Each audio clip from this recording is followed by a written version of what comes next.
E desta vez, vamos continuar com a história de uma personagem que não é protagonista na saga dos Bridgerton, e na série, menos ainda, mas que no fim das contas, provavelmente ganhará relevância na próxima temporada. Então, sem mais delongas, vamos começar.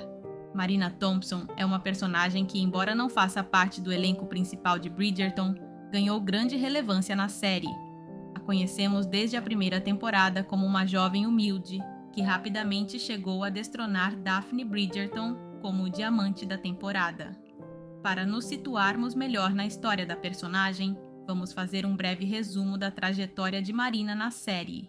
Marina Thompson, filha de um primo distante de Lord Featherington, foi enviada para viver com eles, a fim de ser apresentada imediatamente à sociedade. Ao chegar, Marina chamou a atenção dos jovens solteiros daquela temporada, incluindo Colin Bridgerton, mas seu sucesso foi ofuscado quando se descobriu que ela estava grávida após um relacionamento secreto em sua cidade natal.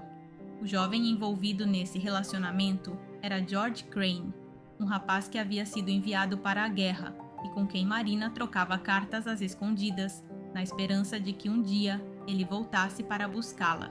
Marina sabotou as tentativas de Lady Featherington de encontrar um marido que assumisse a criança que estava por vir, até que recebeu uma carta de George negando o relacionamento e até mesmo o próprio filho, o que a devastou.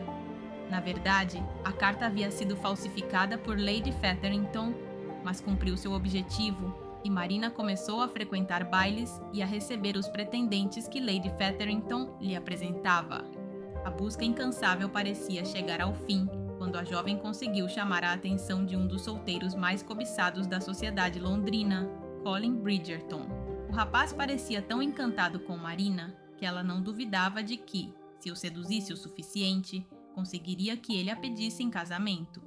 Foi assim que ela tentou beijá-lo enquanto estavam sozinhos durante um baile, mas ele recusou, alegando que precisava proteger sua honra. No entanto, naquela mesma noite, ele a pediu em casamento. Marina e Colin anunciaram rapidamente o noivado, surpreendendo a todos, inclusive Penélope, que até então havia sido amiga íntima de Marina, já que viviam sob o mesmo teto. Penélope, que estava secretamente apaixonada por Colin, tentou convencê-lo a não se casar com Marina, contando que ela estava apaixonada por outro homem, embora omitisse a gravidez. Mas o rapaz estava tão decidido a se casar com Marina que ignorou esse fato e chegou a propor que fugissem para a Escócia a fim de se casarem rapidamente. Ela logicamente aceitou, já que quanto mais o tempo passava, mais difícil seria atribuir a gravidez a ele. Penélope então revelou a Marina que a carta de George era falsa, mas a jovem insistia em se casar com Colin, e Penélope não encontrou outra maneira de impedir o compromisso, a não ser recorrer a Lady Whistledown, que revelou que Marina estava grávida e que já estava esperando um filho antes mesmo de sua chegada.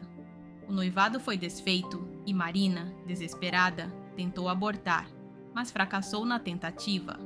Pouco depois, a notícia da morte de George na guerra chegou por meio de Sir Philip Crane, irmão de George, que lhe propôs casamento e se ofereceu para assumir a responsabilidade que seu irmão não pôde assumir, criando o filho como se fosse seu.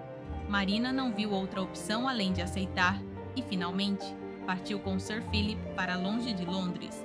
Embora Marina, na série, faça parte da trama desde a primeira temporada, nos livros é apenas no quarto romance, para Sir Philip, com amor, que conhecemos essa personagem. Inclusive, o livro começa revelando uma parte fundamental da vida dela. Mas não vamos nos precipitar.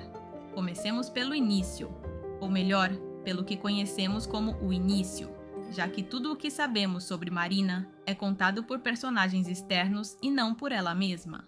Marina é descrita como uma personagem triste e solitária, ainda antes de se casar com Sir Philip ou mesmo de se tornar adulta. Ao contrário do que vimos na série, nos livros Marina era a prima distante dos Bridgerton e, portanto, de Eloise.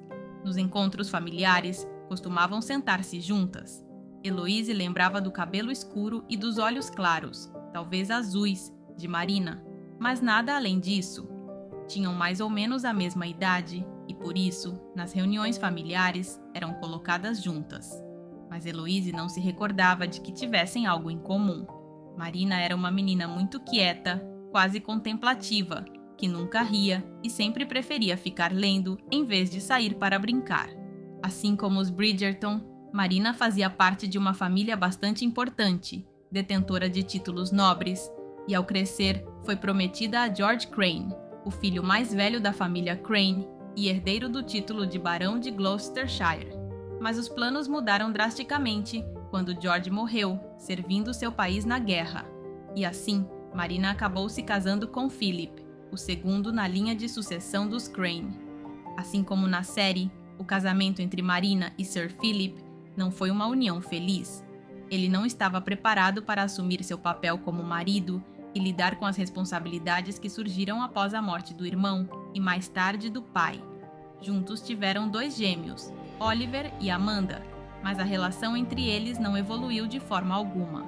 O temperamento triste e sombrio de Marina não permitiu que construíssem qualquer tipo de relação ou vínculo e, depois de gerar seus herdeiros, Philip nunca mais voltou a dividir a cama com a esposa, que parecia preferir assim. O nascimento das crianças agravou a depressão de Marina, que não foi amenizada apesar dos esforços de Sir Philip.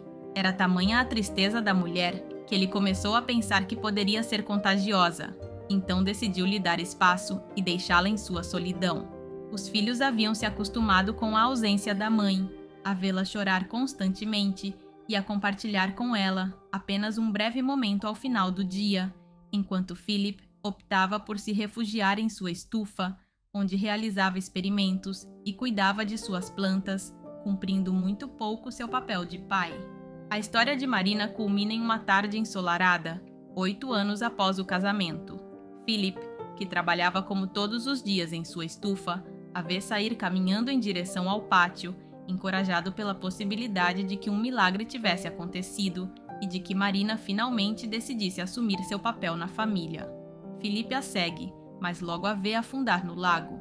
Desesperado, ele a tira da água e a reanima até que ela recobre a consciência. Marina então lhe implora que a deixe, que não aguentava mais, mas ele a leva de volta para casa, onde ela desenvolve uma febre que 3 dias depois acaba por levá-la.